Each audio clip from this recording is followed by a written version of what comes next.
Bien, factores biológicos que pueden estar de alguna forma asociados a la conducta humana. Y acá nos encontramos con los trastornos mentales. ¿Cuáles? Trastornos del humor, trastornos de ansiedad, trastornos de consumo de sustancias varias, trastornos psicóticos. Me voy a detener un segundo con los trastornos del humor, que me parecen interesantes para que nosotros podamos también determinar cómo estas cuestiones generan conductas que tenemos que hacer el esfuerzo para poder cambiarlas.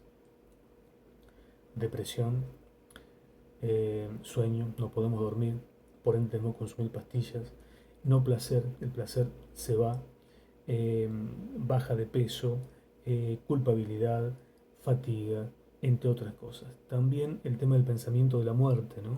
Que nos revolotea todo el tiempo. Pensar en todo eso. El humor escapa a esta situación y se genera un trastorno muy fuerte. Ojo, esto puede ser leve a veces, pero cuando se intensifica y toda nuestra vida está puesta ahí, se traslada el humor para otro lado y empieza a aparecer esto en su reemplazo.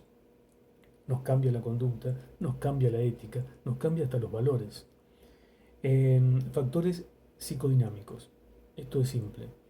La pregunta es, ¿hay pensamientos inconscientes que pueden afectar nuestra conducta? Sí, los hay. Yo qué sé. Situaciones contradictorias. Ahí en el ejemplo le puse, a ver, quiero ser médico, quiero ser arquitecto, quiero ser ingeniero, quiero ser consultor. Digo, esas cosas que quedan dando vuelta, que no se terminan resolviendo y que de alguna forma la conducta se ve afectada. También la ética, ¿sí? Porque tiene que ver con nosotros. Cada una de esas cosas que nosotros decidimos cuando decimos amamos o odiamos a alguien, lo queremos o no lo queremos, y quedan dando vueltas y se genera una conducta que de pronto es contradictoria inclusive a nuestros valores. Y hablando de valores, todos tenemos valores distintos, ¿sí?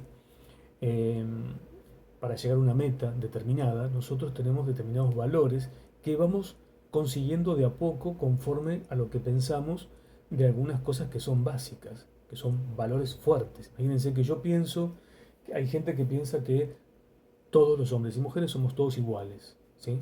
Con derechos, con igualdades. Hay gente que no. O sea, el que piensa que son todos iguales, obviamente no va a tener problema a la hora de hablar de la discriminación, porque no la va a hacer. Entonces, su orientación, su camino, sus valores, sus metas, sus trabajos, sus relaciones sociales, la forma de generar ideales y demás, va a ser una.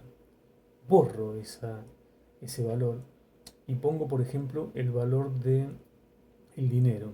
Es importantísimo para mí tener dinero, quizá acumular dinero, hacer todo para tener una vida conforme a esos valores. El dinero me da placer, el dinero me da seguridad, el dinero me da poder, entonces mis metas, mis valores, mi orientación, mi camino, el trabajo que yo voy a utilizar, mis relaciones sociales, la política, todo va a estar relacionado con eso. Valores distintos, tensiones cuando me encuentro con los valores de los otros, cuando los discuto, digo, hoy nos está pasando en la Argentina que tenemos.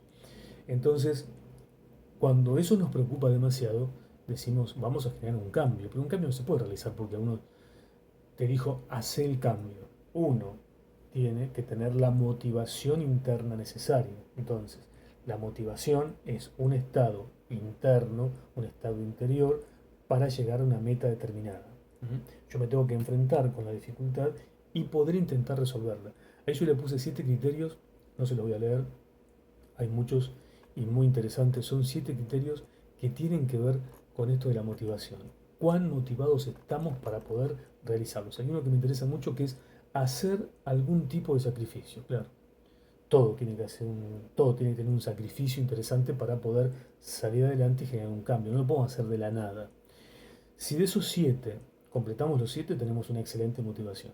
Si de esos 7 tenemos 6, nada más uno falla, no lo tenemos, bueno, es buena la motivación, es interesante. Si son 5, también está bien, es moderada. Ahora, si son menos de 5, son 4, ya ahí estamos con dificultad. Ya ahí tenemos una motivación dudosa, por decirlo de alguna manera. Tanto las motivaciones como la forma de aprender las cosas, tenemos que también nosotros tener la capacidad las ganas y la motivación para poder aprender. ¿Mm? El comportamiento de una persona, entonces, tiene dos cosas interesantes para poder ver, que es capacidad para poder modificar esa conducta, por un lado, y también la habilidad propia interna de poder recordar ciertas experiencias y saber qué nos pasó con esa experiencia. ¿Sí? Vieron cuando muchas veces en la teórica que escribimos por WhatsApp y algunos de ustedes es autorreferencial, o yo mismo por ahí lo hago, ¿no? Generalmente no lo hago tanto porque no me da el tiempo, pero ustedes sí, eso es importante, porque esa autorreferencia es vista por el otro la ve, ¿sí? Dice, ¿qué pasó con esto? Es interesante recordar eso, uno aprende más, es importante captar y ser hábil en el sentido de tener la capacidad para poder aprender a partir de esas cosas.